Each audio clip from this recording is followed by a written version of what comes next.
Hello guys, কেমন আছো তোমরা সবাই? আশা করি সবাই ভালো আছো। সো গাইস, আজকে আমরা গিয়েছিলাম বহরমপুর কিছু মাল আনতে, গাড়ির কিছু পার্টস আনতে। তো যাবার সময় হয়ে যায় আমাদের সামনে একটা দুর্ঘটনা। সো গাইস, অনেকটা কষ্ট লাগছে ওর জন্য, যে অ্যাক্সিডেন্ট করেছে। তো ড্রাইভারটা তো একদম পুরোপুরি শেষ, তো এখন হসপিটালে আছে।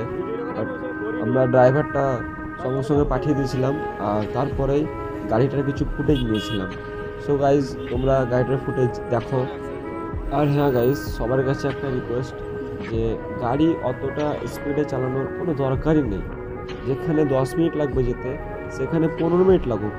বাট অত স্পিডে গাড়ি চালানোর কী দরকার? আস্তে আস্তে যাও, একদম স্মুথলি যাও, একদম রাস্তার ভিউ দেখতে দেখতে যাও, মস্তি নিতে নিতে যাও।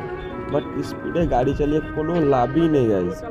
তো সবাইকে একটাই কথা বলবো, যে কেউ প্লিজ গাড়ি জোর স্পিড কেউ চালাবে না, সবসময় আস্তে আস্তে চালাবে। তো গাইজ দেখো বাইকটার ফুটেজ।